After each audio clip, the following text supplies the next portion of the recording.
Charging. Okay, perfect. Hello, everybody. Thank you guys for accepting and participating at this digital dialogue for the Aformal Academy project. Today we are with the Aformal Academy project digital dialogue number 4 with Ania Molenda and Cristina Ampatzidou of Amateur Cities, Mathieu Bojnowskyj of May Collaborate, Francisco Moura Veiga and Francisco Ramos Ordonez of Cartha magazine, and with Ricardo Devesa of Urban Next. If you want, guys, before my little introduction, if you want guys to introduce yourselves, maybe starting with Ania and Cristina. If you want to briefly introduce yourselves, you can do it now. Okay, hi, I'm Ania. I'm curator and editor. I'm Polish, but I live and work from Rotterdam. And together with Cristina, we founded Amateur Cities about 2 years ago, and that's what we're doing together. Okay. If you don't want to add anything else, Cristina, or if you want to, you can do it. As Ania said, that we are running Amateur Cities together, and I think we both have a background as architects and urbanists, and we work independently also as researchers and curators. So that gives us a bit also the scope of the topics that we are dealing with. Perfect. Now, if you, Francisco, you want to introduce yourselves? Okay. Hello, everybody. I'm Francisco, but you can call me Fran, so it's shorter. I am editor in Cartha magazine, and we are a group of 8 people. And here with me is also Francisco Moura. Maybe he wants to introduce himself. Hello. So. Okay, so we are here today, both of us, but some of our editors are also watching the conference. Perfect. Okay. Then maybe we started Cartha 1 year ago, and that's our most visible activity as editors and curators of the magazine. But we are also full-time architects at offices in Basel. Okay, perfect. And you, Mathieu, if you want to go on with the presentations. Hi, so my name is Mathieu. I'm an architecture student in Lausanne in Switzerland, but I'm also the editor of QNDMC since 4 years. And I'm here because I'm also the initiator of online research that is makecollaborate.net. Perfect. And we can finish with you, Ricardo, from Urban Next. Yeah. Okay, good afternoon, and thank you, Eugenio, for inviting us to be part of this digital conversation. It's a pleasure for us. I am a PhD architect, and I am also editor at TAR Publishers, and also now I am running this new project called Urban Next as a part of TAR Publishers. And we started this project 3 months ago, so we are still baby. And will be a pleasure with you to share our thoughts on that.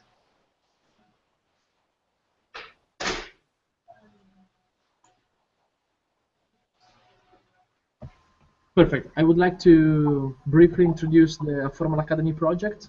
That is a project exactly developed for the 2015 Architecture and Urbanism Biennial in Shenzhen and Hong Kong.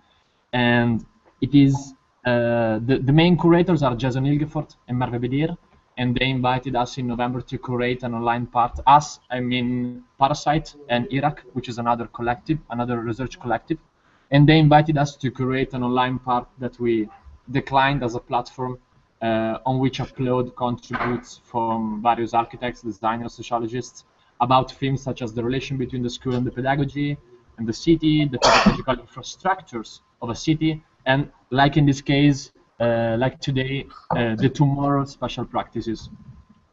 Why we call this chapter, our chapter, the tomorrow special practices? We think that the profession nowadays is going through a moment of deep rethinking due to mainly the economic recession and the acknowledgement of a theme that we feel very close to us, that is the Anthropocene, and due to the complexity that concern the contemporary human habitat. In the Etienne Turpin's recent book, that is Architecture in the Anthropocene, the editors claims that it's necessary to rethink the whole experience of practices and knowledge taken from the modernity. Hence, from this point, it is necessary to be aware of the failure of an idea of progress and of an anthropization strategy that are no longer sustainable, let's say.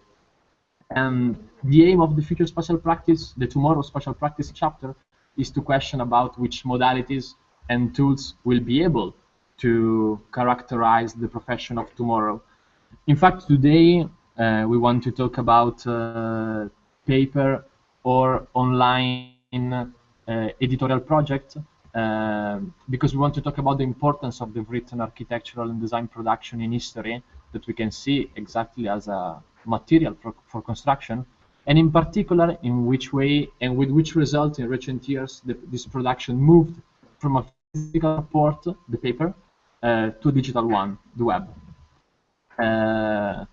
For sure, we can say that there are, after the 2008 economical crisis, there are economical reasons that pushed people to move to the web, because we perfectly know that books and magazines cost very much, and at the same time, a more and more instant consumption of contents increase the diffusion of online platforms.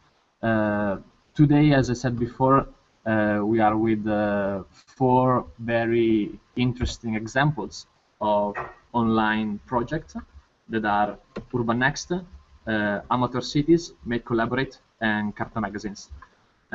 So guys, I would like to start with some collective questions that you can, the first one wants to answer can do it, and well, please do it, and feel free to answer in the more appropriate way you think. So today, one I was saying before, the most discussed topic is thinking the architecture, and at the same time, another important topic is rethinking the university. And in our opinion, as for example our project can explain Aformal Academy, in our opinion, we think that the first goal that Academy should pursue is rethinking the architect himself. What are your feelings about the reaction, if there is any, and if you have perceived any, the reaction of universities nowadays regarding the precarious and complex condition of the architectural profession? If someone wants to start answering to this question, explaining your points of view. Someone? I mean, I can start because I'm still a student, actually, so there is an ambiguous situation related to myself. I worked a few years in between, so I'm in this kind of situation where I have also a lot of critical maturity towards my own condition.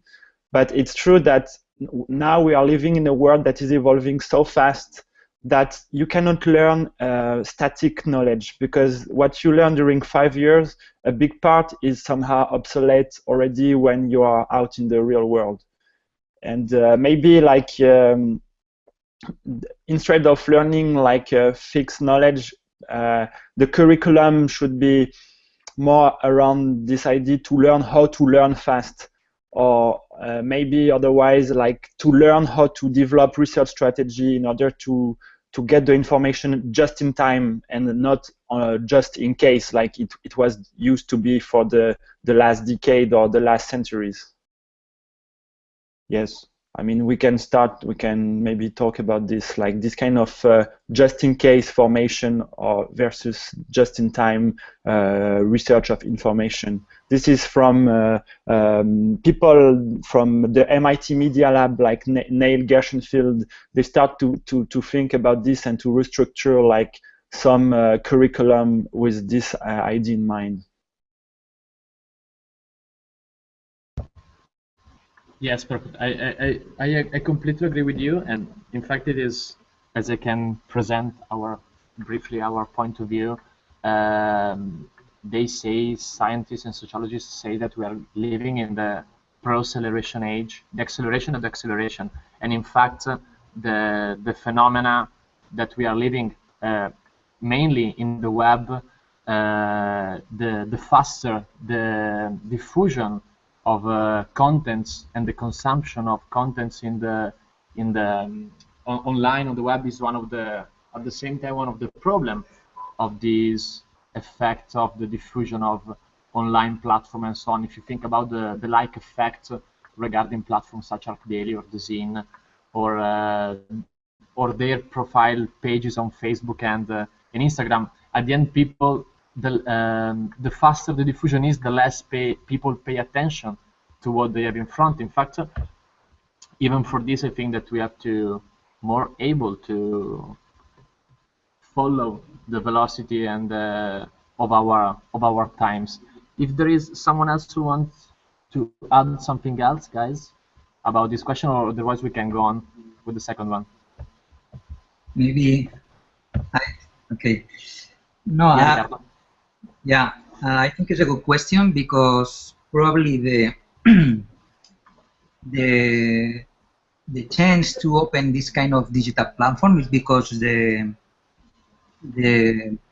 profile, or in some way how we think as an architect we can deal with the world today has changed radically, and probably in the academia is a slow process to update these studies. So in some way, at least for Urban Next, we aim to produce a site where you as an students can get a new understanding of how has been evolving the profile of an architect, or what does it mean to be an architect today. And thanks, because of the academy is, as I said, is slowly in terms of how to update these studies. No? My personal experience, I am teaching in both schools, one in the School of Architecture here in Barcelona. It's the classical way of understanding that you are learning how to be an architect that will be able to build buildings. And at the same time, I am teaching in the Institute of Advanced Architecture in Catalonia, where it's just the opposite. How we can imagine what does it mean to be an architect beyond to build something as an object, no? And probably you must be thinking more in terms of an advanced knowledge and how to apply in new technologies and so on, no? So at the same time, it's quite interesting to understand in the undergraduate, the students are in some way receiving the classical understanding of what is an architect, and probably in the postgraduate or masters, you will be able to open your mind. No? So for us, the digital platform as Urban Next in some ways is a place in between, and also we can understand how to make this relationship between what is the classical understanding of architecture and what could be the role of architecture today. Yeah, perfect. May I add something? Because I think we also should not forget that the universities themselves, they are kind of like victims of this precarious situation.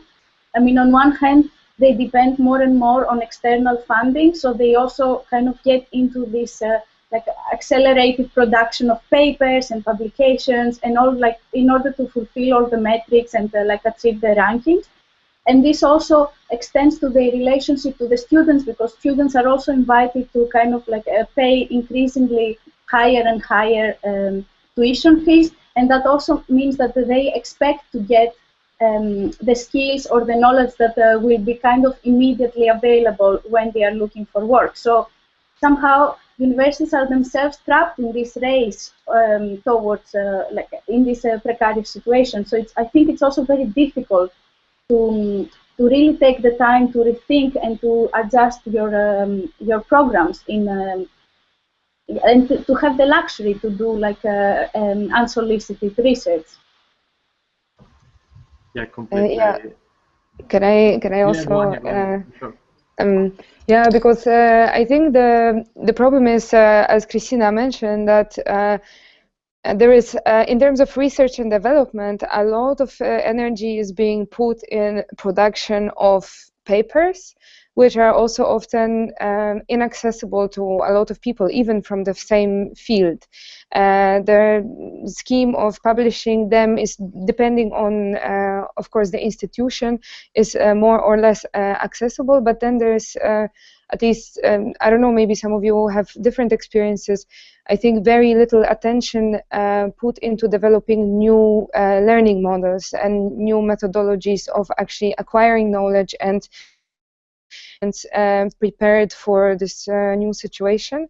And as was mentioned before, there is often the situation of the clash that in the bachelor's they're being taught for a completely different attitude, and then if they go to some sort of a more advanced master program, they don't really know how to handle it because it's so different per institution.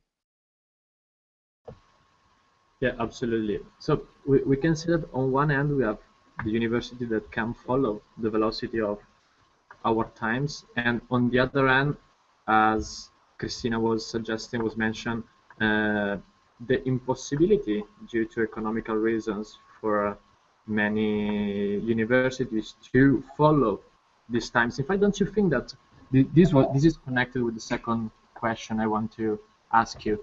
Don't you think that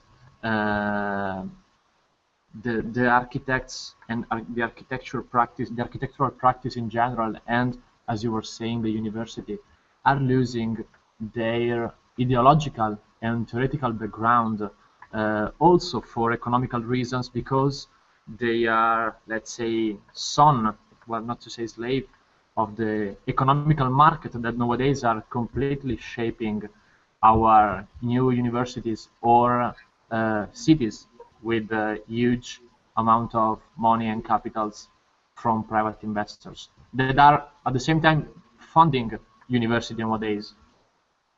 If I may, I would just like to go back to the previous question for a while, because it's very connected to what you were just saying.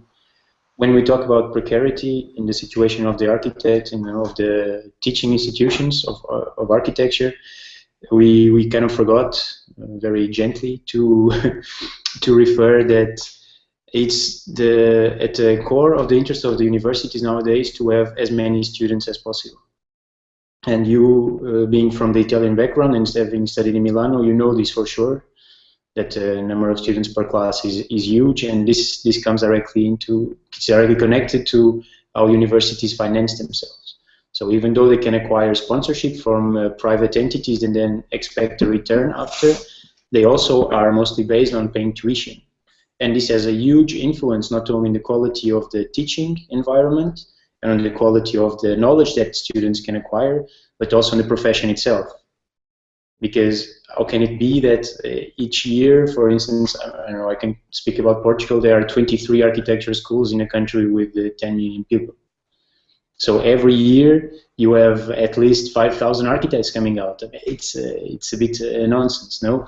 And in Italy is the same. So this is a very, and from our point of view, has a huge influence on the teaching system. And the curriculum we can discuss, how it can be altered, how it can be adapted to new ways of acquiring knowledge.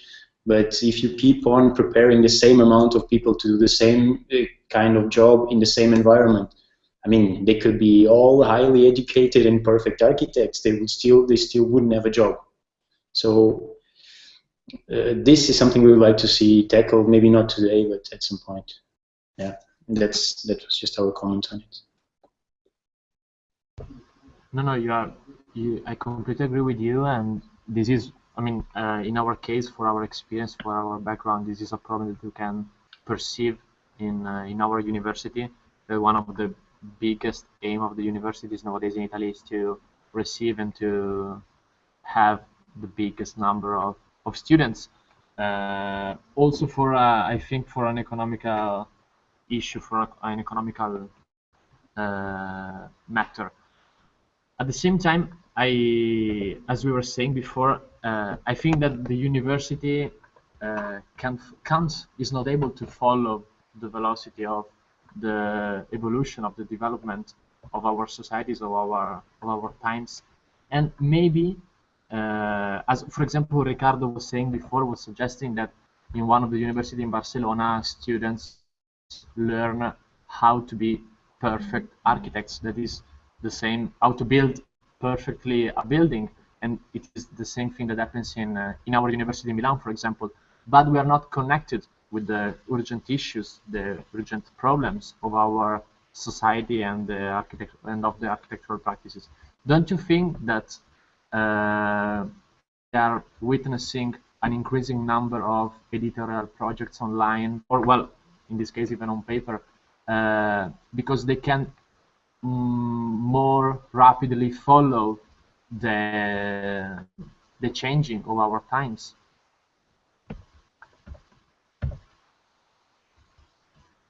I don't know. Maybe I can react. I'm not sure if there is a real increase. It's I mean, it would have to be looked at, you know, in detail in the historical context. But I think what is happening, there is a certain reaction to the offspring of all of the visual platforms that you also mentioned before, like iDiary, Dizine, you know, the platforms that stupidly allow you to browse through what has been produced or what is about to be produced in the field of architecture.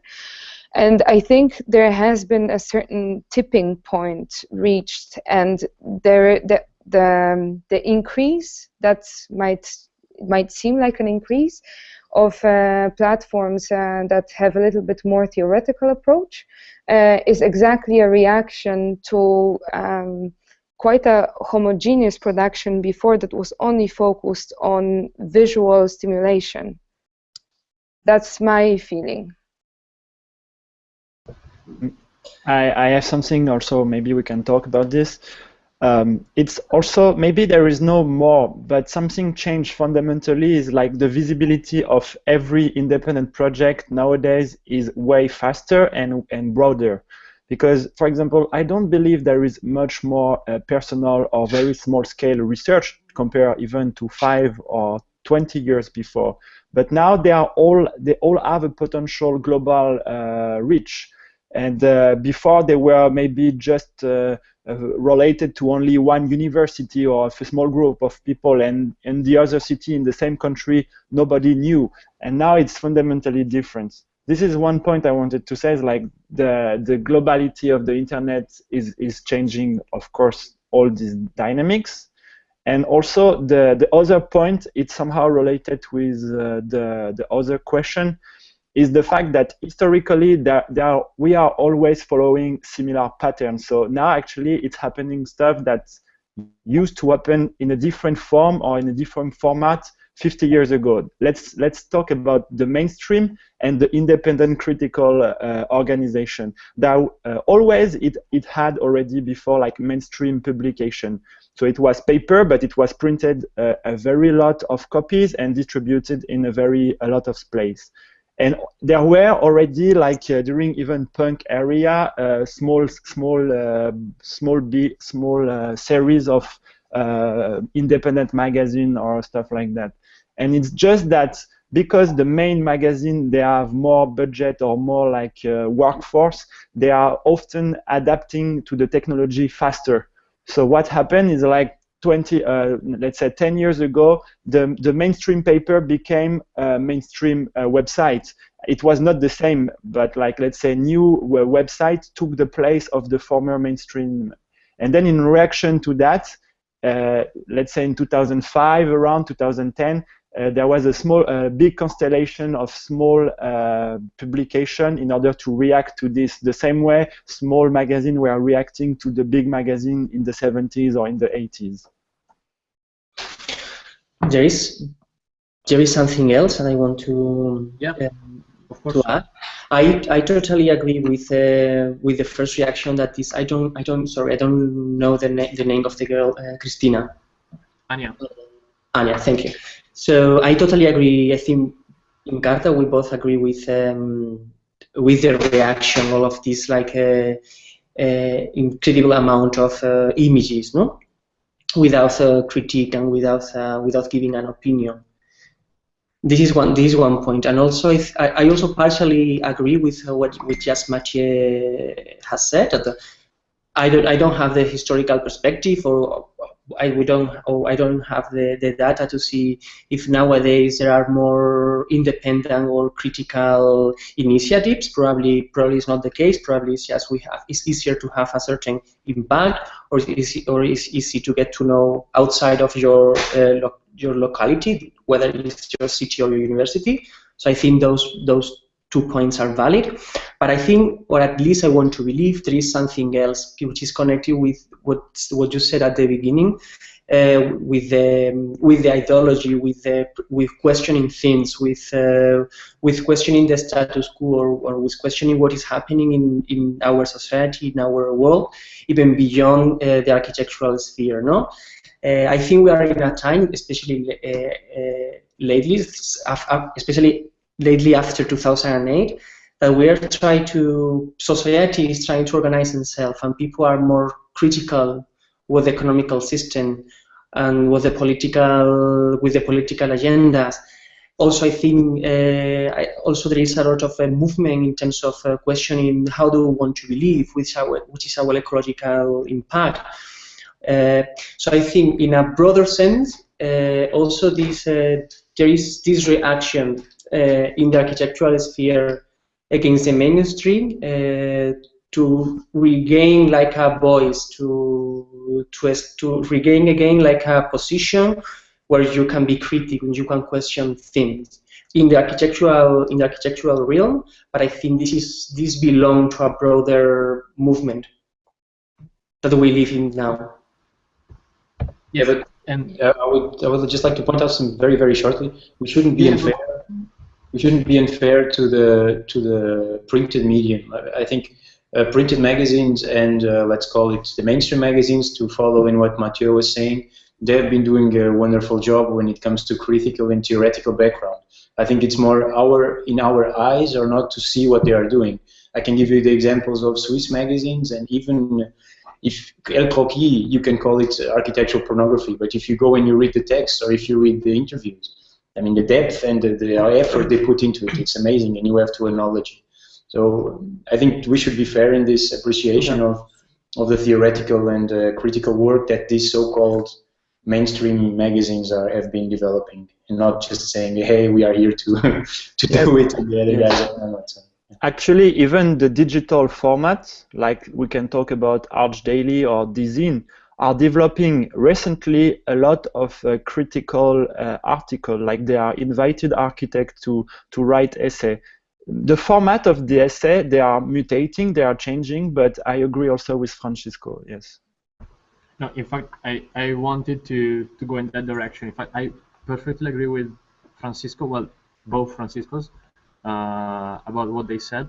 And in fact, I think that we can do nowadays, today, make a more precise differentiation between online platforms that have a critical point of view, a critical approach to the architectural practice today, and other platforms, more mainstream, more commercial, let's say, that only want to present projects in order to reach more likes, let's say, because the clicking mania is one of the most important things for a platform when they have publicity or sponsor that give them money.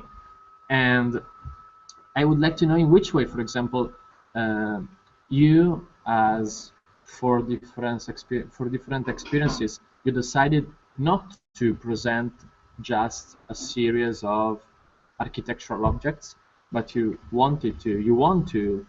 aim, your goal is to produce and to approach the practice with a critic perspective, from a critic perspective.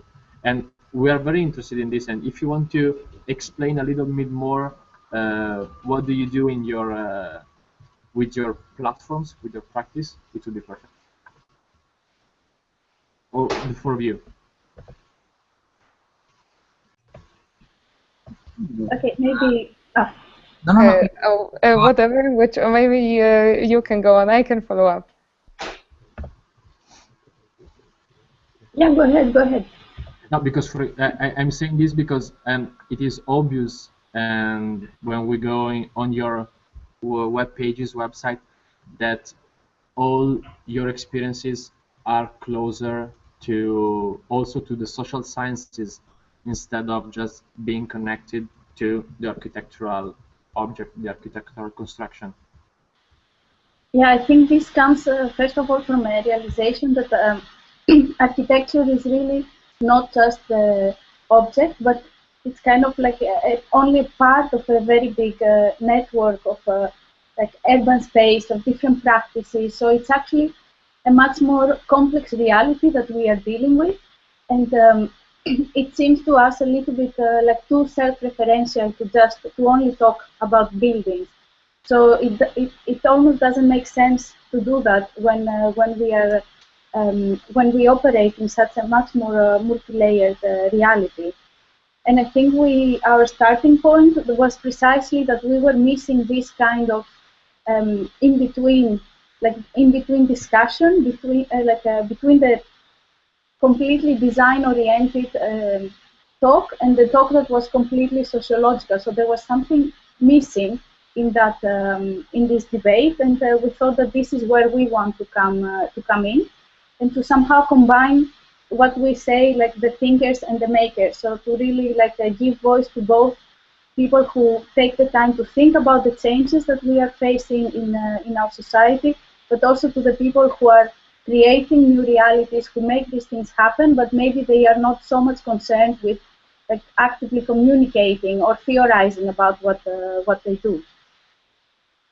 So I think that was our starting point, and it's totally in line with what you observe. I think it's absolutely correct. Perfect. If someone else wants to add something else, or otherwise we can go to another question. And yeah, I can just add something that that also relates to what has been said before, that I think also what has changed after this 2008 situation, and then had something to do with helping us decide which way we want to go, was a certain feeling of disillusionment, I think. That, you know, some kind of bubble also of, I don't know, like this student at that time, ideological or like, I don't know, idealistic actually, I wanted to say, approach, just burst with the clash with the situation. And I think that also was something that that triggered this this more theoretical and critical approach at that specific moment in time. Perfect. I think that Ricardo wanted to say something else. Yes. Yeah. I would like it to allow me to tell you an experience that I had the last year in the School of Architecture in Barcelona. I had 30 students related with the course on architectural theory, and I proposed then to act more as an editor, as an editorial course, rather than a classical understanding of the course where you have to learn something on the history of theory, you know? And I proposed then to choose a architectural concept that they were interested on some of the projects they were working on the school as well, and then develop a kind of a essay illustrated with some examples and some other quotations from another theorist and so on, and publish in Wikipedia. So in some way, you only will be able to accept your contribution to Wikipedia if they receive enough evidence that this content exists or really exists through another theoreticians. So what the most interesting thing was, after this experience, where first of all the students never stop about thinking in this theoretical approach. Thanks to that, they were evolving their practice on the classical studios in the School of Architecture. And the most interesting for me is that was got it thanks to the editorial task. And I am trying to connect all the three last questions, no? of course, I really believe that it could be really interesting that an architect should approach through architecture in terms of an editorial understanding. Editorial in some way means to be very critique and also very selective. What do you think is about your knowledge, and also in which way you are able to explain or spread to the others. So the narrative, understanding how you are able to produce and construct a narrative is very important, and also is the main task of the editor, let's say, no? So again, I think thanks to this new theoretical approach, we can review the practices, and in that sense, we could believe that we will be able to expand what means to be an architect today. And for the reason we choose for our baseline in UrbanNext, expanding architecture, because we believe some of the architects are still working as a classical way is good, doesn't matter, but we have to expand what does it mean to be an architect in terms of curatorial approach, editorial approach, even the drawing, the utopian understanding, the theoretical. So, and how we can apply this in this urbanized environment, how we can help to rethink what does it mean to build a city. So these three parts for me was very interesting to apply also in this teaching experience. If we can go on, I want to link what you've just said with the first question, exactly addressed to you, Ricardo. That in fact when we were watching your website, we were impressed by the message that stays next to the name of your platform, that is expanding architecture to rethink the city. We think it's a very important and powerful message. And in this sense, you say that to facilitate this step, to rethink the city, is necessary to generate a global network, to produce content focused on rethinking architecture through the contemporary urban milieu, urbanity that is conditioned by the specificities of the information society, sustainable awareness, globalized knowledge, and leisure. And in fact, one of the project or one of the sections you developed in your website, for example, is the African Cities Institute. If you want to talk about a little bit more, if you want to explain us a little bit more a sort of statement you have in your webpage, and if you want to talk about the African Cities Institute, it would be super.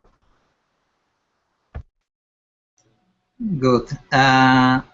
Yeah, as you said, for us it's very important, in order to expand this concept of what does it mean to be an architect today, we should to work in a kind of a network thinking. We understand that for sure the complexity of what does it mean to build a city, or how we can manage all of the urbanity of our environments, we as an editors don't need, or we cannot apply anymore the traditional understanding of a hierarchical approach, in the sense that there is an editor and only one people thinking on that is able to produce a kind of a discourse. So just the opposite. We understand that the network thinking is the most powerful capacity that we have as yes, thinking or thinkers of the cities, no? In that sense, we built a kind of a network of editors. We are working now around 20 people around the world, working in research centers, universities, but also in their own practices, that are able to understand which are the main topics and how we can build up together this kind of new narrative. No? In that sense, we really believe the most interesting challenge is probably happens in the next future in Africa. In Africa, because we can apply, or we are not able to apply the Western knowledge or the traditional knowledge to how to solve these urban issues. No? In that sense, we, for instance, believe that probably we need more advanced technology. We need also how to engage better the social communities, how we can apply or understand new sustainable issues. So African for us is probably the future place, the future arena where thinking about how we can deal with the urban environment, and also as an architect we have a main role to discuss and to help on a rise this kind of debate. No? In that sense, we launched it at the same time, this parallel project, African Cities Institute, and we would like it to bring to the platform this kind of new debates. Yeah, perfect. In fact, we found really interesting the part about the African cities, because as you were saying before, they are the ground, the field for the next thinkings about urbanism, development of the cities. And as you were saying before, perfectly, I was thinking about this when you were speaking. We cannot apply our approach, our Western approach, to them, because it doesn't completely fit with their context. And thanks for what you said. And I would like to go on with Ania and Cristina of Amateur Cities, and talking about your platform. Could you please tell us something about the contents of your webpage? Because we can find 3 different topics. Well, 3 different chapter or section. I don't know how do I have to call them. And there are critical imagination, the unmasters, and wishful thinking. Where are these 3 topics came from is the first question. And in particular, then the unmaster, we linked this expression to, for example, Aformal Academy, and the unmaster attracted our attention because we linked it with your intentions. That is, the unmasters aims to connect city thinkers to city makers and collect, analyze, and clarify contemporary urban and technological development interesting for learning cities anew, not as masters, but as amateurs. And another part, the last part of the question is, we think that an extended use of such technology is in city making, social and mobile media, will make urban planning more open, transparent, and effectively push the practice a step forward. I think that is in these 3 quotes, in this 3 phrase, there is a lot of very interesting concepts. And if you want to start explaining why the 3 chapters, where they're coming from, and if you want to explain a little bit more your idea behind the Amateur City webpage.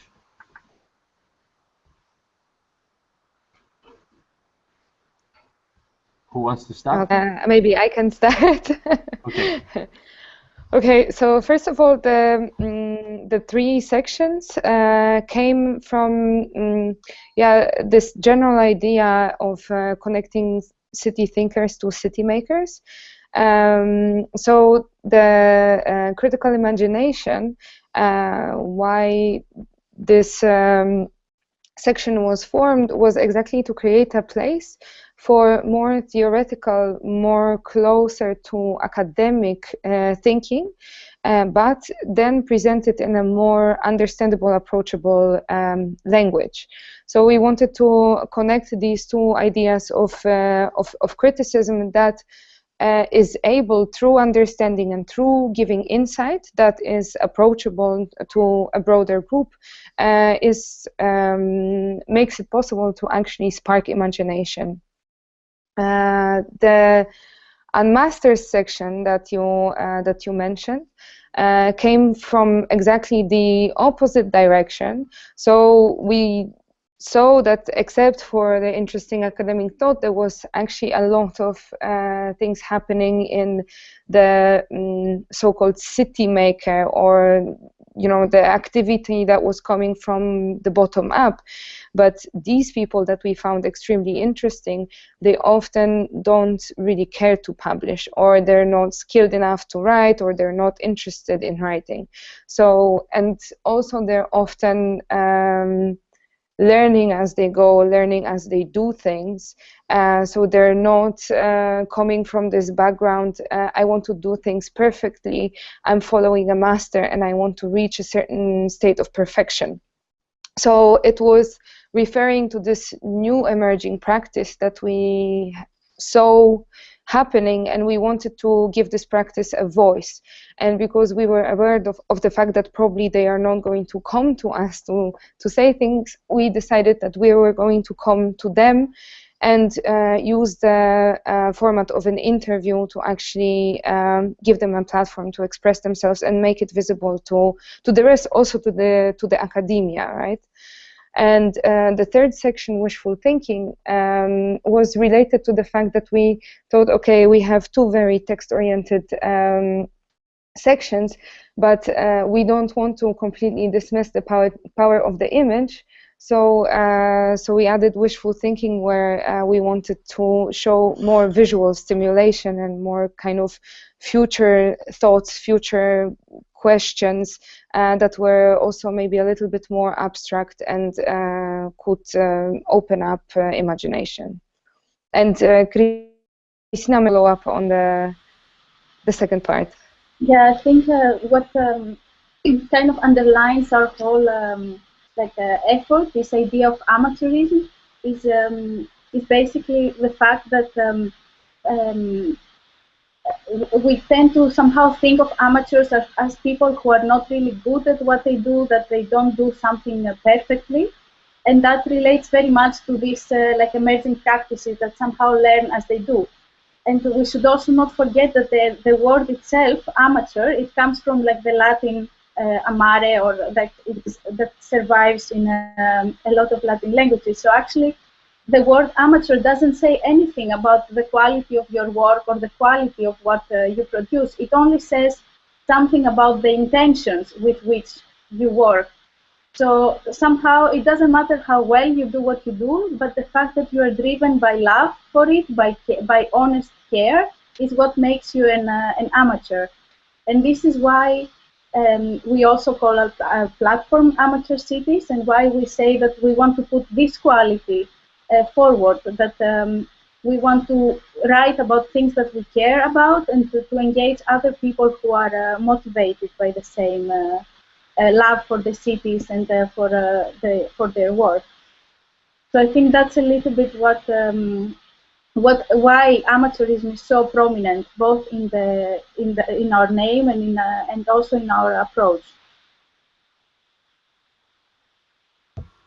Perfect. Thanks. I think you. Yeah, Mathieu. Yeah, I wanted to react to the two previous answer, because it's interesting. In one hand, like we talk about the progressive emergence of networked thinking, and like we can all agree that we believe in this, that it brings good output and good value. So it means that we need to work with form of collaborative working, collaborative thinking. And on the other hand, like we talk about the fact that it's very difficult to raise interest and to bring people to work together, because at the end, people more or less are still driven by personal interest. Of course, there is general interest, but there is always personal interest. And it's difficult to find a format or a methodology or so on, something a system that allows us people to work together. Maybe there is people, maybe we as an architect, we need to find a format or to predefine some pre-format, the interview, for example, or it can be something else. It could be through a system of comment or something like that. And I think the future form of critical editorialism, there is a key point in the future of this practice we are trying to do in finding like good system and formats that invite people to give interesting outputs, but with the minimum of effort, actually, because it's difficult to ask someone to write 3 pages, for example, but a like or a comment. So maybe it's something that could be done by step, like by continuous feedback or something like that. I don't have answer, of course, but there is path.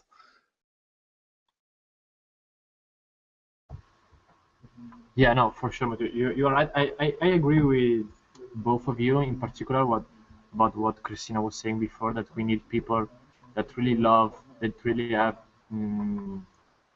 honest intentions towards the city and towards the urban context, and they don't have to be driven by economical or personal intentions, as you were saying before, Mathieu. I think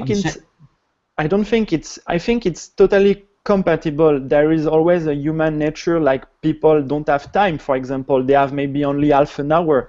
Of course, I hope.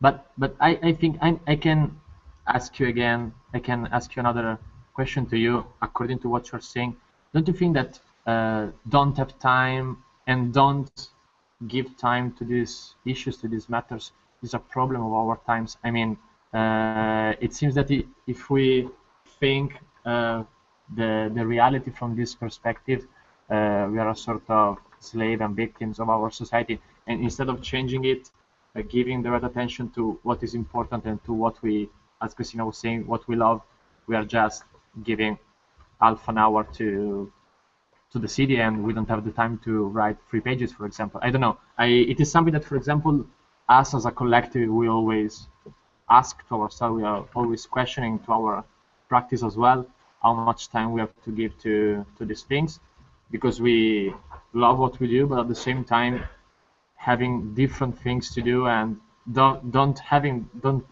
the time to do these things. So I don't know in which way. I don't have the answer as well. I don't know in which way these things can be compatible.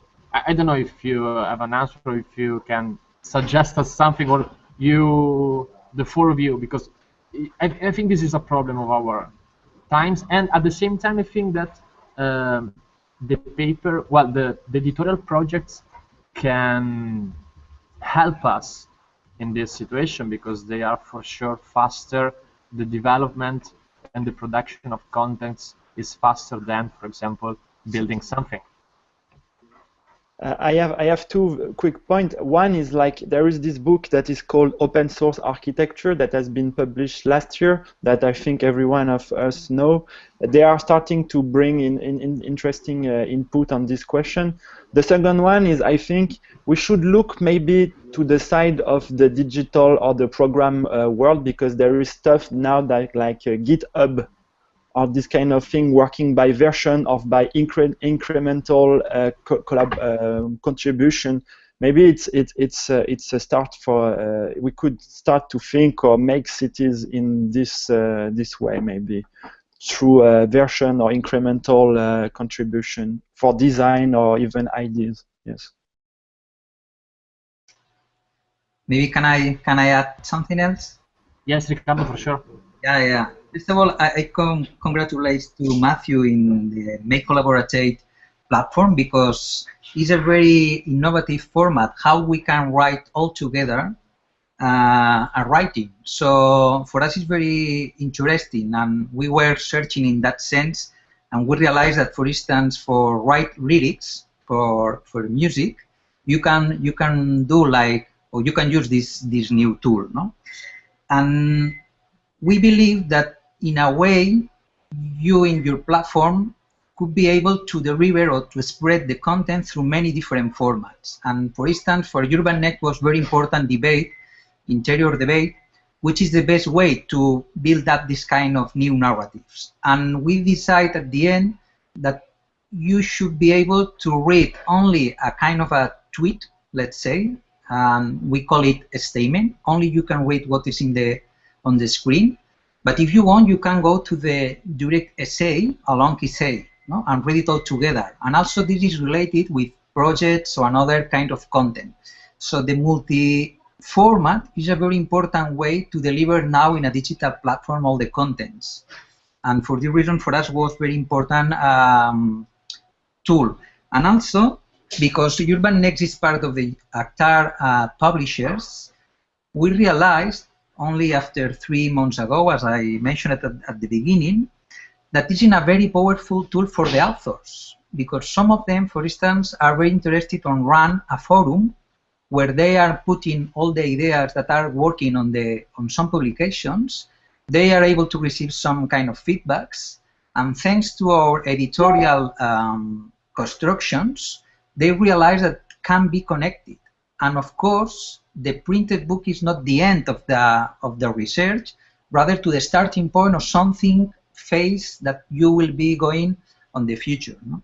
So the combination of the formats is a very important issue that, thanks to the digital platform, we we should manage in a very intelligent way, and also this kind of how to help people who are developing research and producing contents through these new digital platforms.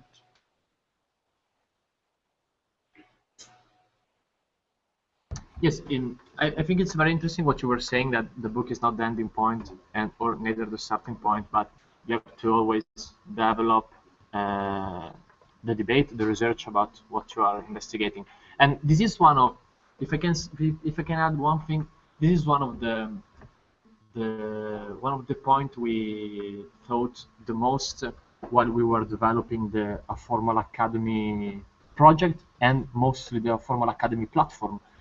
In fact, we decided, I don't know if it is the right answer to this, let's say, problem, to this issue, but we decided to put in the middle of the page the printer button, because in this way you can print all the days the new contents we upload on it. So at the end, it is like that you can produce your own book according to the uploading of different contents and of new contents that already existing on the web. Because one of the most important factors was that we didn't want to lose all the materials that has been already produced on the web. We wanted to recollect it, and in this way we can represent this material, these contents, and we can, if you want, according to your interest and so on, or to your needs or what you are interested in, you can print them, making a sort of a formal book, let's say, according to what we are presenting on the platform. Because is it true? Because as Mathieu started when he started the conversation, he was saying that we are living in very fast times.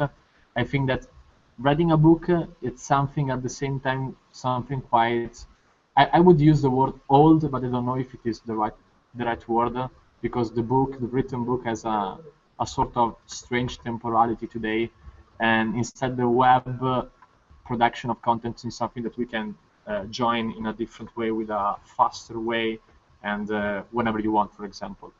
And talking about temporality, I would like to move to Cartha magazine, because when I met Francisco in November in Basel for one of the forum of Depot Basel, he was explaining me about the project of Cartha magazine. And one of the most important things that I was interested in, it was that their project has a precise time, temporality. It has a starting point, and they decided to have an end point. And would you like to talk about this? Why do you choose this thing? And another thing that's connecting to what Ricardo was saying, and am I connected to my answer about printing or not the contents?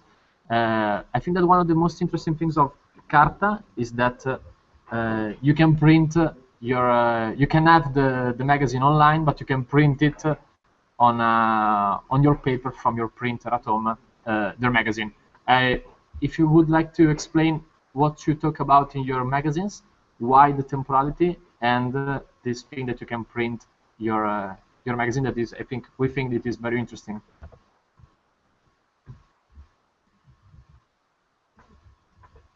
Great. Yeah. Well, I'm gonna answer about the project, the origin of the project and the value of the project. Maybe Francisco can answer better about the temporality, because you met him, and exactly. I think about the project is very much what we have seen so far. No, it's a reaction. Is somehow the manifestation of the time that we live. That we feel that we need to be critical, and we want to express ideas as an opposition. Just a simple images that we see on the net. No, that's one point. Another point is connected with the idea that Urban Next explained. I think they have both. I congratulate you, because you have both explained it very well. No, this idea of being a platform for the people to express themselves, to give a voice.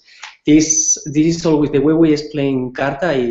Of course, we want to disseminate critical thinking about architectural and society. But overall, Cartha magazine wants to be an open platform for the people to express their ideas or their thoughts, especially people that they are not connected to the academia, people that more or less they are working. We are all working, and we think that we have interesting thoughts that they come to our minds in our daily business, in our offices, or in our at home, and it's important to collect those thoughts of the people, because all together, collectively, they can trigger something interesting. No? So these are the values of Cartha magazine. Then about the printed and the digital, I think both of them are fantastic media and fantastic tools. I don't think there is any. I think what the digital media gives is speed, accessibility, but not necessarily quality or something better to a piece of paper. So that's why we think it's interesting for us to keep both formats. The digital, because it's accessible, you can upload it, you can reach everybody, and then the paper, because then you have a different connection with the thoughts that they are written there. I don't know if you can explain it better, but this is the way I feel it always. No, it's pretty much that, and we really like this ambiguity between the digital and the physical format of publishing and of spreading knowledge. And one of the first decisions we did was not to give up on any of them. So we have the website that presents this sort of abstract, and then if you buy into it, if you are teased enough by these 3 or 4 sentences, you can click on it, and then you have the PDF that is layouted so that you can print at home and read it nicely. We put lots of effort into making it easy to read. But at the same time, we publish a book at the end of the year that is more than a sum up of the content that we generated. And by we generated, I mean by the content that we sort of pushed out of the people that contributed to us. And this book, it's a proper book. I mean, it's done as it has been done since the last 500 years. We go through the editorial process as any other old-timey book from the academia or wherever would go, and we value very much this process too. And I would like to say this thought that came to our mind when we were preparing this interview, is that we see webzines it's a sort of a contradiction. They are kind of a subversion, because a webzine is based on this speed medium that is internet and that is the digital platform. Let's call it like this. So it's something done to be fast, to be easily apprehensible, but at the same time we are calling upon ourselves this critical responsibility. And you cannot be critical if you don't have the time, like as you were saying before. So if you don't allow yourself this luxury to save time to really stop and think about it, this is something that Cristina said before. Like take the time to think about the changes in our society. So if you don't take the time, you can't do it. And you are publishing a webzine, so you know what I mean. It's a very interesting situation. And then I would like just to add 2 more points, or 1 more point actually, is when we are talking about participatory design or working community, as Ricardo and Mathieu were referring. We did this issue that was related to not only to architects, but each year we have a topic. This year was relations, and one of the issues was relations between architects and all the other elements that are involved in building our environment. And we realized that it's very nice to be participatory, but if you don't have someone that has a position of overview, you may end up with very strange results. And there's this saying that goes like this: a horse designed by a committee would be a camel. A camel is a very nice animal, but it's not an horse, you know. So we appreciate it very much. I think I'm very interested in the results that this can have, but I still think that within this participatory design and add-on design, that's actually our culture. We are add-on animals. The whole technology has been built by adding on. this is very interesting, but you need the overview. Otherwise, results can be doable. Let's call it like this to be nice. And there's this very interesting text from Jacob Burckhardt. He's a Swiss theoretician, a design theoretician he reproduced a lot during the 80s and 90s. And he has this very interesting parable of the kitchen aid machine. So that you have this machine that is designed to help you in the kitchen. And so you keep on adding stuff. You're just adding more stuff to your kitchen, and at the end you have the kitchen full of machines that are all designed to help you and to make it faster. And then you take this machine to chop an onion, and it takes 30 seconds to chop an onion. It's fucking amazing. I'm sorry, it's amazing. So it takes 30 seconds, you chop the onion, and it's done. But then it takes 20 minutes to clean the machine. So it takes 20 minutes and a half to do something that if you would take a knife, would probably take 3 minutes to cut it and wash the knife. So in being very into the participatory design and all this new era, so to say, we are still very, very conscious about it. So, yeah. Well, but I think what he's saying somehow is connected to the very beginning when we were thinking what an architect needs to be.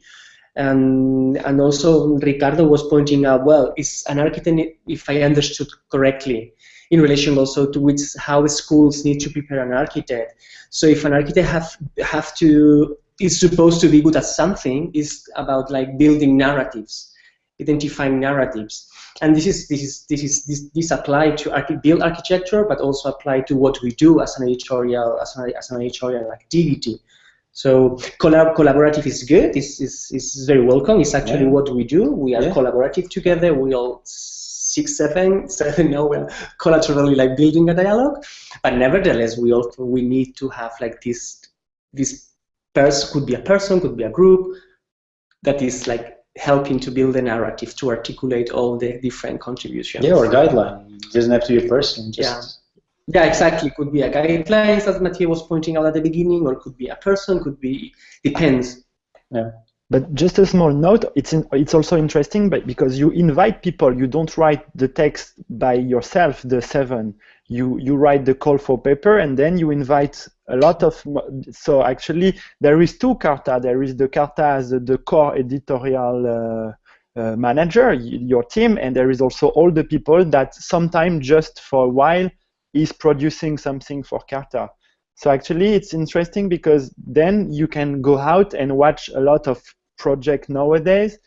They have all 2 comprehensions. One is like people that run the office, let's say run the project, and then all this network of people that comes, pass by, give something, go away, maybe will come back after.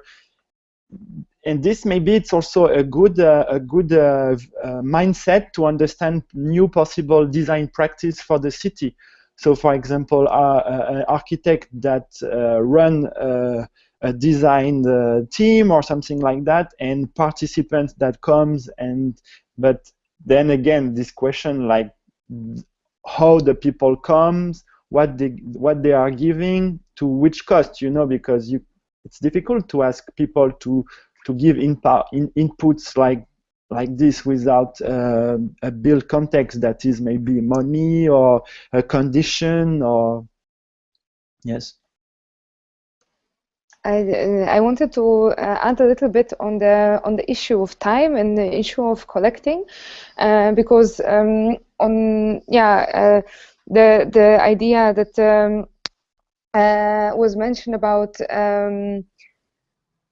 like that the webzines are supposed to be fast. I think that was our idea also in the beginning, but it's actually not fast at all. And I'm not sure if we are any faster as if we were actually printing the things that we publish. I think the only difference is actually that what was mentioned before, that it's easier to reach a larger group of people in actually like a faster way than distributing the printed copies. But I think also what we have to be careful as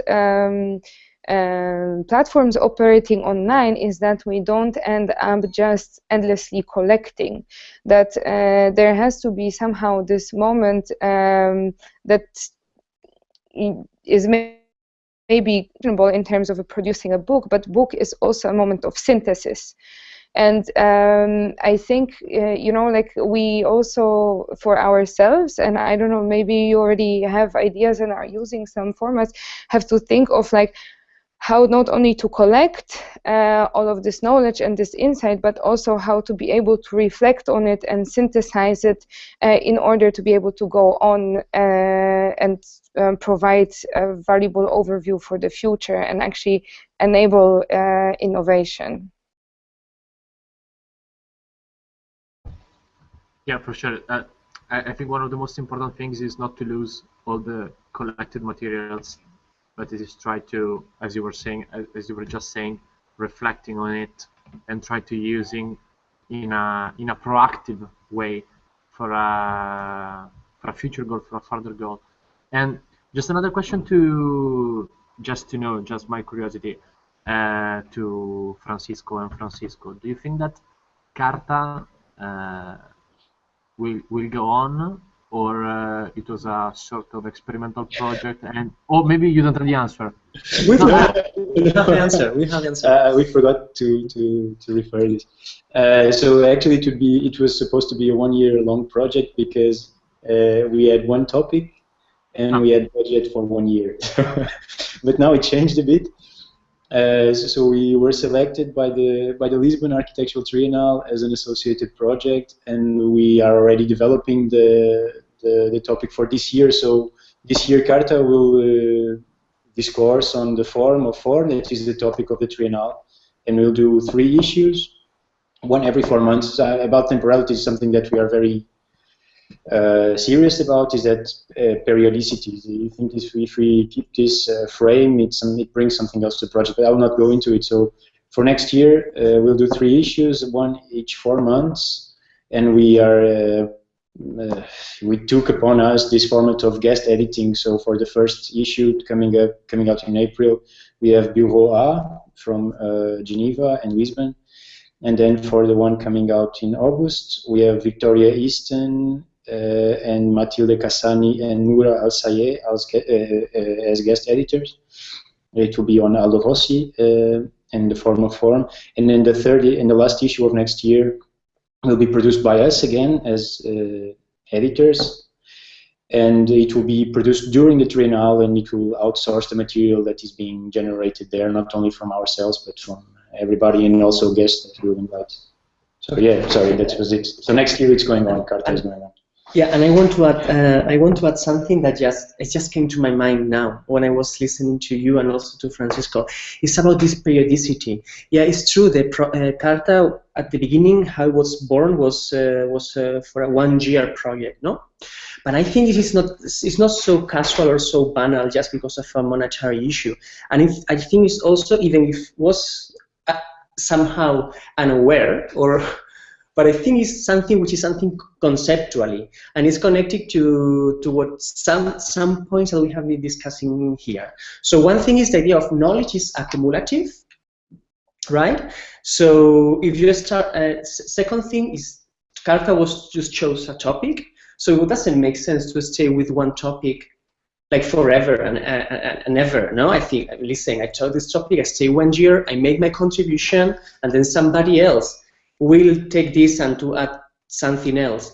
And also, I think this makes sense, even more sense, when it's a project that wants to help, wants to bring people, that different people with different realities, and people, they are not researchers, people, they are just, let's say, like known from the academia. I think you cannot establish, that's our thinking. Now, you cannot pretend to have like a ongoing project with a specific topic just based on a spontaneous contribution for people who are not researching per se. So somehow all these ingredients make sense or point out in the direction of framing the project in 1 year. The project conceived as a 1 year editorial project on one specific topic that was relations, on relations around the architectural spectrum. But nevertheless, it's true, but nevertheless, once this has been accomplished, we have discovered ourselves that the platform is interesting, the platform is powerful, we feel more comfortable what we do, And with the reactions that we have from the people, we also believe ourselves that we somehow belong to this constellation of initiatives like Ordonez or Mathieu or Amateur Cities. Thank you. And this also like makes more sense to keep on with the project. But it will end up at some point. Everything ends up. Everything has a beginning and an end. You mean at the end everything ends? So yeah, exactly. No, according to what you are saying, Francisco, and about the temporality of a project or of a topic, the temporality of a topic, I suggest you to read the interview we did with Bernd Appmeyer, that is the director-in-chief of Mond magazine, about urbanism, and he was explaining us is I don't know how to say, he was not so sure about always changing, for example, the adjective of the issue. I don't know, for example, because he is used to put next to the word urbanism an adjective in relation to the topic he wants to investigate. And I think that in this case, it is something that the temporality is not a problem, because urbanism in reality, it's something that even nowadays is something very slow, I would say. And so the development and the creation of a magazine, of an issue about a precise topic about urbanism, it is something very powerful that can follow the dynamics and the development of urbanism in real life.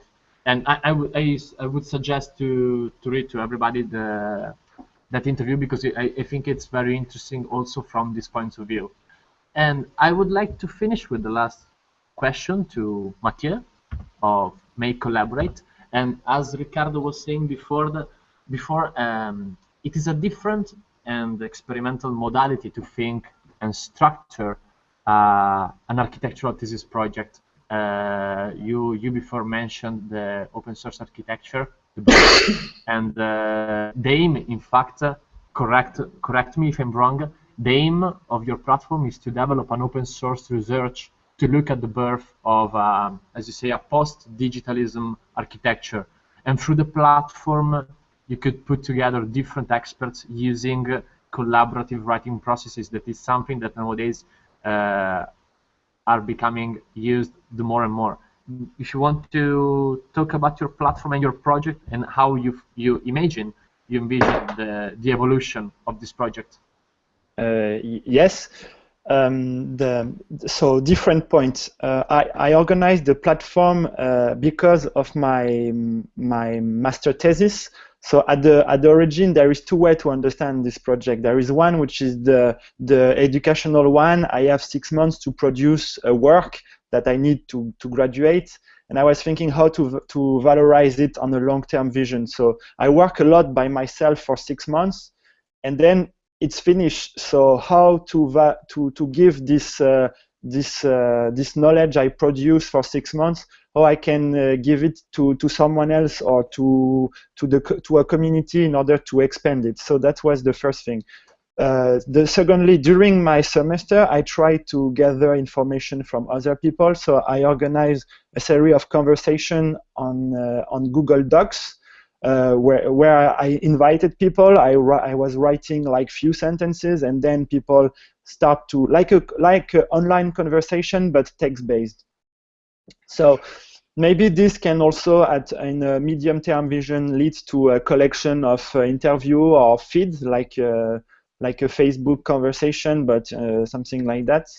And otherwise, going back to the overall viewpoint of the project, I was thinking collaborative process is very difficult, as we talk, like the fact to invite people, to motivate them to write. But an option maybe is about version, and the answer might rise in the open source viewpoint, is the fact that if by myself I produce a group of text, something, and then I give it freely to the net, then I need to find a solution, maybe on Google Docs or something like that.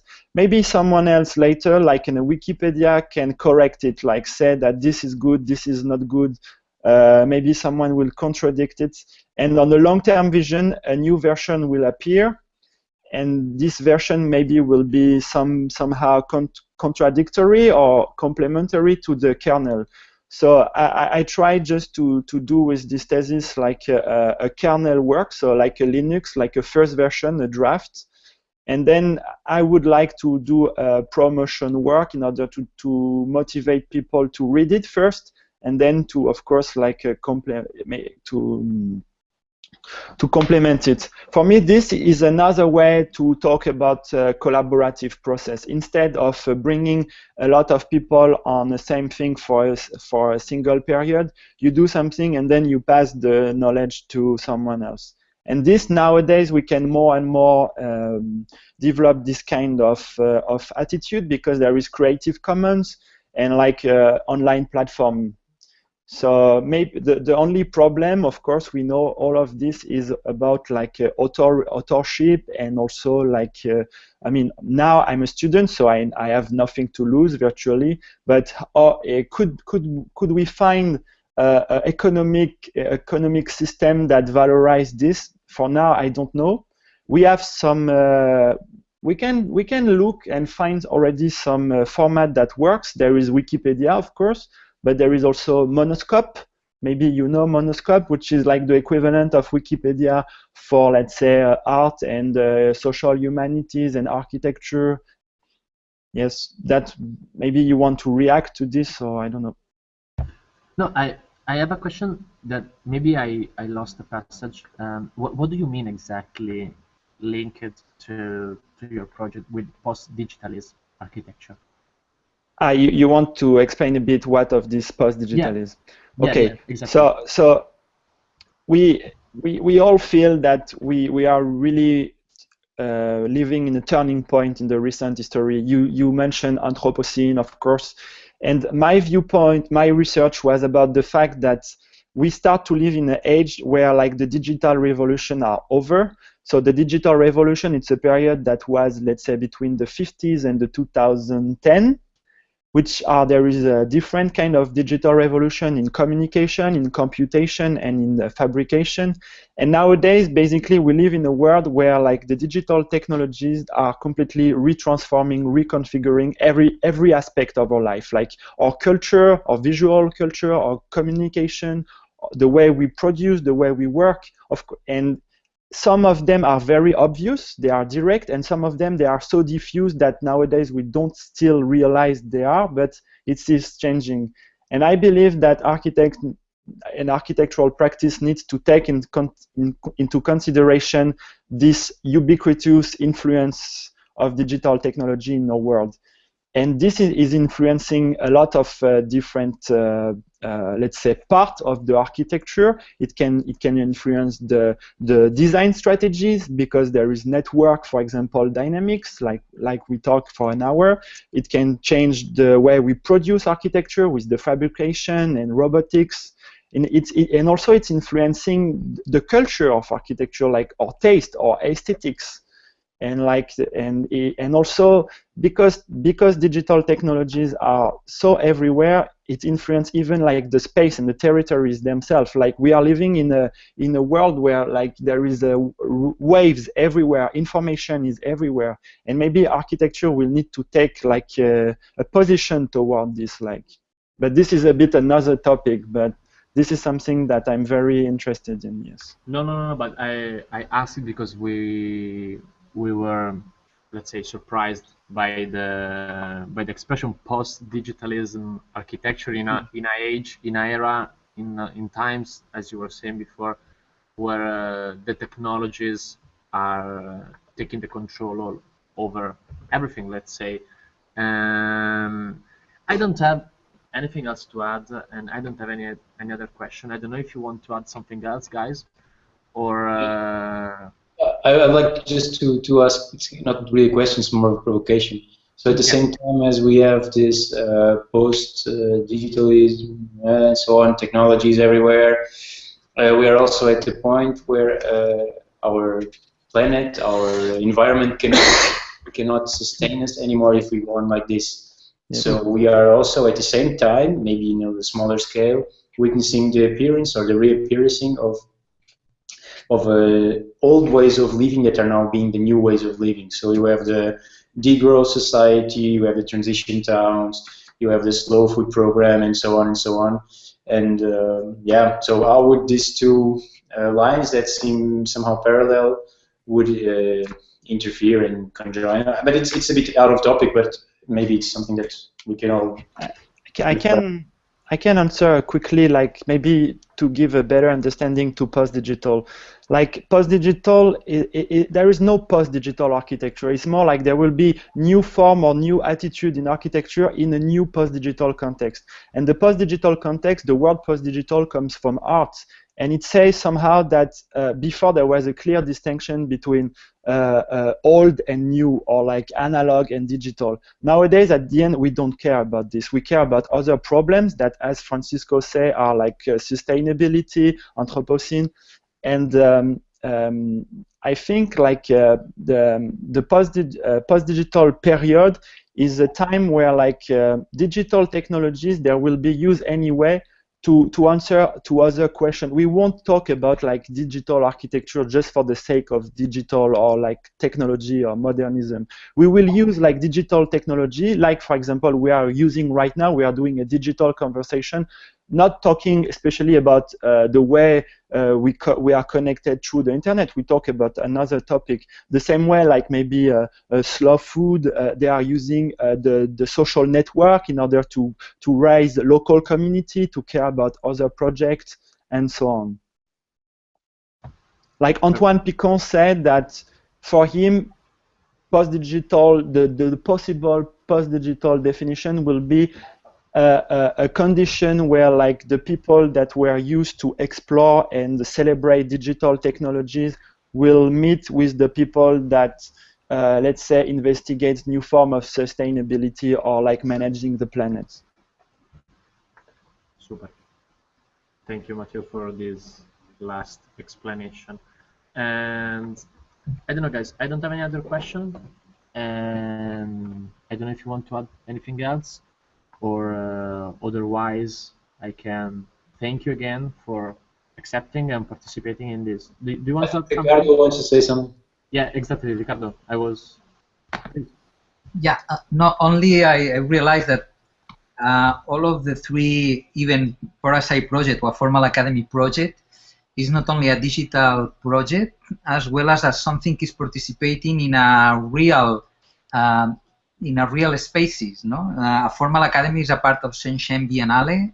As you say, in Cartha is also related with the Lisbon Triennale. Urban Next also is developing a think tank. We are being invited to participate in a coming Biennale. So it's quite interesting what Mathieu has pointed out in some way. No, it's not the digital tool intends to be pointed as an important thing, rather to how using these technologies we can be in a real arenas, no? Exactly. And this project, all of them, I realize that are in some way contributing to expand this understanding of what does it mean a editorial project. I think that one of the most important thing to understand is how to use editorial projects, or for projects in general we want to produce content. Me is out on the web, online, with the platform, and at the same time, during the last 3 months, Jason Ilge for the Belvedere have led workshops and conferences physically there in Shenzhen and in Hong Kong. For example, us as well are going to Shenzhen next week to have a physical workshop and physical conversations with some students, for example. Obviously, one of the most important things that we have to take into consideration is how we have to use these technologies, not as the most important tool of a consideration, well, not as the most important topic of a conversation, but a tool that we can use for better spreading and diffusing our, for example, discussion in this way. In our experience, we can say that it is something that we are trying to do.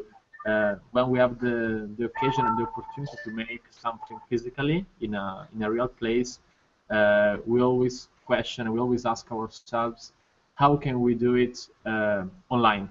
How can we streaming the contents or the debates that we are developing? Because our times allow us to present everywhere to everyone what we're doing, and so I think it is something very useful to do, like for example in this case. And just one simple thing, going back to the very beginning, I think one of the challenges for the schools, for the university, particularly for the School of Architecture, is to integrate this last idea that we have discussing, how the digital and the technology they can be at the center of the curriculum, not for the sake of the technologies themselves, but how can they reinforce the figure of the architect in the present and in the next years. That's what I think. Maybe as a last topic, quickly, that actually go back to the roots of this talk is like, I believe the digital technology, they are bringing a very big change compared to the previous paradigm of paper. Is the notion of aggregation and searchability, because now we are living in a time where information becomes accessible all the times. We don't read books anymore. We search a keyword in a book, and like it changed everything. It changed the editorial process. It changed the notion of edition. So actually, before, being critic was like producing an opinion on something. But actually, if we dare to step back, we can maybe imagine new form of criticism. For example, criticism as a way to aggregate in a certain way, so critical aggregation, to aggregate information in a critical way. And actually that's many people here we are trying to do, like when we talk about network research or network, like UrbanX is a platform that aggregates information in a critical way. So actually that's what makes the difference between the mainstream platform that we were to talk before and another type of project. The fact that some of them, they are just aggregating things for, let's say, money interest or likes or whatever, and other people trying to aggregate content for particular research that is critical. Everyone, as we have maybe our own research, but it's a critical one. Yes, I think aggregation is something very important for the next years, the next decade. Yeah, that's great. Just yeah, but I don't know, like I think that in a sense to come back also what you were saying about the post digitalism, on one hand I understand what you mean, but on the other hand I think this is exactly the time when the, let's say, analog and the digital realities, they start to blend and hybridize so strongly that we will exactly be busy with finding new ways and finding methods how they can interact with each other, how they can learn from each other, or like cross-fertilize each other, and figuring out rules how this will happen. Because right now it's wild west, you know, like we're learning as we go, because nobody really knows how these things work and there is no past to learn from. So in a sense I understand your point, but I think we will still for quite a while be preoccupied with understanding these relationships and actually giving form to them. I'm showing how the yes. Can be combined. Super. Just one thing. we do read books, no? I'm asking. I hope so. Yeah. Okay. Of course. I hope so. Of course. I hope so. Yes. Okay. And not only by keywords. Yeah. No, exactly. No, I think that today. Yeah. Exactly. No. Today we're speaking about digital experiences of editorial projects, but at the same time, I think that books still have importance. I mean, I can talk about our experience of me, Luca, or Stefano. We always buy books, we always read books, and we always control and take information from paper material. Obviously, the web is cheaper, faster, and we can do it whenever and wherever we want, just thanks to the mobile, for example. I don't know, but at the same time, I read books. I read books. Yes, the answer is yes. And nothing, guys. I think we can close our conversation. It's the same thing I said 25 minutes ago, and we are still talking. I don't know if you want to add something else, but otherwise we can finish the conversation. And I think that for sure I will go back to listen our conversation, because we have spoken about very interesting topics that they weren't expected to be talked about. For example, the temporality of a project and the temporality of a digital experience. And nothing. Guys, thank you again for accepting and participating in this digital dialogue. And nothing. See you soon, maybe physically. And thanks again, and have a nice evening. Thank you. Congratulations. Thank you all of you. Thanks.